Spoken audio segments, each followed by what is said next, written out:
দীপাঞ্জন চক্রবর্তী, অনেকগুলো আপডেট আসছে এই মুহূর্তে কি মনে হচ্ছে? এক ঢিলে দুই পাখি, আমি বলছি। আমার তো মনে হচ্ছে আপনি এমন একটা ফান্ডা বোধহয় নিয়ে আসবেন যেখানে মনে হবে এক ঢিলে 5 পাখি মারা হবে। ভারত এই মুহূর্তে কিভাবে এগোচ্ছে? দেখো, ফান্ডার ব্যাপারটা নয়, আমি যা তথ্য পাই বা যা বিশ্লেষণ করি সেই হিসাবে বলছি। এটা শুধু তুমি দুই পাখির কথা বলছো, বালুচিস্তান আর এদিকে পাক অকুপাইড কাশ্মীর।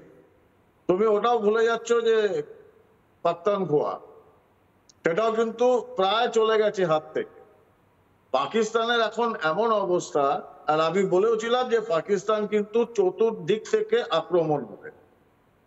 তোমার মনে আছে, অনেক লোকজন বলতে থাকেন বা পাকিস্তানের লোকজন বলেন যে যখন আমাদের ভারতীয় সেনাদের বেশ কিছু লোককে বিহেডেড করেছিল ওরা, তখন ভারতবর্ষ থেকে কিছু সকল বুদ্ধিজীবী মানুষজন বলেছিল যে এটা তো হতেই পারে, nothing is unfair in love and war.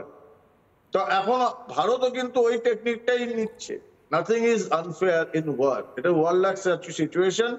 Bharat কখনো আক্রমণ করে না, ভারত প্রত্যাঘাত করে। আর সেই প্রত্যাঘাত পাকিস্তানের থেকে ভালো কেউ জানে না। এই প্রত্যাঘাত কিন্তু পাকিস্তানের যতগুলো ফ্রন্ট আছে, কৃষি বলো, শিল্প বলো, টেলিকমিউনিকেশন, রেলওয়ে, অর্থনীতি, সামরিক ব্যাপারটা তো আমি ছেড়েই দিলাম। ভারতের তো ধারে কাছে আসতে পারবে না। কিন্তু ভারত এবার চতুর্দিক ঘিরে আক্রমণটা করেছে। যদিও সঠিক উপমা নয়, তাও বলি মোটামুটি ওই সপ্তরথী বেষ্টিত অভিমন্যু। এখানে আমি পাকিস্তানকে তো অভিমন্যুর মর্যাদা দিতে রাজি নই, কিন্তু ওই রকম ভাবেই করা হচ্ছে। ওকে চারদিক থেকে ঘিরে ধরা হয়েছে, আর নরখাদক বাক্যে ওই রকম ভাবেই শেষ করা হবে। সন্দেহ আছে, আমি তোমাকে আবার বলছি, আমি তোমাকে বলেছিলাম এই পাক অকুপাইড কাশ্মীর ভারতের মানচিত্রে সামিল হচ্ছেই, খুব তাড়াতাড়ি হয়ে গেল। হয়তো ভারত আরেকটু সময় নিত, কিন্তু পেহেলগাম সেটাকে ত্বরান্বিত করেছে। আমি এটাও বলে রাখছি তোমাকে, সম্ভবত খুব বেশি দিনের মধ্যে নেই, হয়তো মাস 6 আর হোয়াটএভার, আমি টাইমলাইন দিতে পারছি না, পাকিস্তান বলে কোনো মানচিত্র পৃথিবীর ম্যাপে থাকবে না। কিছুটা পোর্শন চলে যাবে আফগানিস্তান, কিছুটা পোর্শন ভারতবর্ষে, কিছুটা পোর্শন বালুচিস্তানের মতো জায়গা, তারা ইন্ডিপেন্ডেন্ট হবে।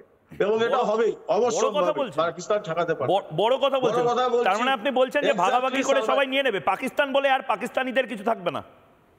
হ্যাঁ, হয়তো রাওয়ালপিন্ডি, করাচি, লাহোর থাকলো, পাঞ্জাব প্রদেশটা কিছুটা থাকলো, কিন্তু খাইবার পাখতুনখোয়া বেরিয়ে যাবেই যাবে, বালুচিস্তান বেরোবেই, পাক অকুপাইড কাশ্মীর বেরোবে। এখনো তো পাক অকুপাইড কাশ্মীরের ভেতরে ইন্টারনাল রেজিস্ট্যান্স শুরু হয়নি।